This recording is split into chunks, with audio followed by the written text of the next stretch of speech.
ایک شخص تھا، اس کے ہاں 6 بیٹیاں تھیں، 6 اللہ نے اس کو 6 بیٹیاں عطا کی۔ 7ویں دفعہ جب ولادت متوقع تھی تو یہ شیطان کے بہکاوے میں آ گیا۔ اس نے اپنی بیوی سے کہا کہ اس دفعہ اگر بیٹی پیدا ہو گئی تو میں تجھے طلاق دے دوں گا۔ اب جہالت دیکھیں، اس میں انسان کا تو دخل ہی نہیں، نہ بیوی کا کوئی کمال، نہ مرد کا کوئی کمال، کوئی دخل نہیں۔ یَہَبُ لِمَن یَشَاءُ إِنَاثًا وَیَہَبُ لِمَن یَشَاءُ الذُّکُورَ، جسے اللہ چاہتا ہے بیٹیاں عطا کر دیتا ہے، جسے چاہتا ہے بیٹے دے دیتا ہے، اور جسے چاہتا ہے نہ بیٹیاں نہ بیٹے، کچھ بھی نہیں، بانجھ رکھ دیتا ہے۔ یہ تو اللہ کا کام۔ اب اس نے بیوی سے کہہ دیا کہ میں تجھے طلاق دے دوں گا اگر 7ویں بیٹی پیدا ہو۔ رات کو جب یہ شخص سویا، اس نے خواب دیکھا کہ قیامت قائم ہو چکی ہے اور گناہوں کی وجہ سے اس شخص پر جہنم کا فیصلہ سنا دیا گیا۔ فرشتے اس کو جہنم کی طرف لے جا رہے، پہلے دروازے پر لے گئے تو وہاں پہلی بیٹی کھڑی ہے۔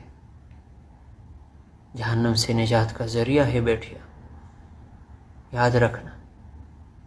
پہلے دروازے پر پہلے بیٹی نے بچایا، دوسرے دروازے پر دوسری نے، تیسرے دروازے پر تیسری نے، چوتھے، پانچویں، چھٹے دروازے پر لے گئے تو چھٹی بیٹی نے بچا لیا اس کو۔ اب جب 7ویں دروازے پر لے جانے لگ گئے تو اس کی چیخ نکل گئی، 7ویں دروازے پر تو کوئی نہیں ہے، 7ویں دروازے پر کوئی نہیں ہے۔ اس کو خیال آیا، ہو یہ تو میں شیطان کے بہکاوے میں آ گیا۔ جیسے ہی یہ اٹھا خواب سے تو پہلا لفظ اس کے زبان سے نکلا، اللہم ارزقنا السابعہ، اے اللہ مجھے 7ویں بیٹی عطا فرما دے۔ اللہ اکبر۔ یہ بیٹیاں جو ہے یہ جہنم سے نجات کا ذریعہ ہے۔ بیٹے کو پالنے میں آپ کی لالچ ہے کہ بیٹا بڑا ہوگا، کمائے گا، ہمیں کھلائے گا، ہماری خدمت کرے گا، لیکن بیٹی پر سب سے زیادہ فضیلت ہے، اجر و ثواب ہے، کیونکہ خالص اللہ کی رضا کے لیے آپ نے بیٹی کو پالنا ہے، اس میں آپ کی کوئی لالچ نہیں ہے۔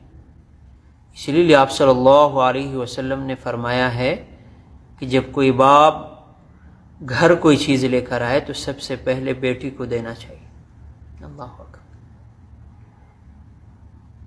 اور آپ نے یہ بھی فرمایا ہے کہ جس نے 2 بیٹیوں کی پرورش کی، جوان ہونے تک اچھی تربیت کی، وہ میرے ساتھ جنت میں ایسا ہوگا۔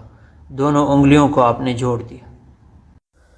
مومن اور منافق کی ایک پہچان یہ بھی ہے کہ مومن اپنے اہل و عیال کو اللہ پر چھوڑ دیتا ہے کہ بھائی اللہ نے پیدا کیا ہے، اب اس کو پالنے کی ذمہ داری بھی اللہ کی۔ منافق ہمیشہ مال و زر پر یقین رکھتا ہے کہ بھائی پیسے نہیں ہوں گے تو یہ کھائے گا کہاں سے، جیے گا کیسے، کیسے زندگی گزارے گا۔ یہ سوچ منافق کی ہے، مومن کی یہ سوچ نہیں ہو سکتی۔ حالانکہ اللہ نے قرآن میں فرمایا وَمَا مِن دَابَّةٍ فِي الْأَرْضِ إِلَّا عَلَى اللَّهِ رِزْقُهَا، زمین پر کوئی جاندار چلنے والا ایسا نہیں ہے جس کا رزق اللہ کے ذمہ نہ ہو۔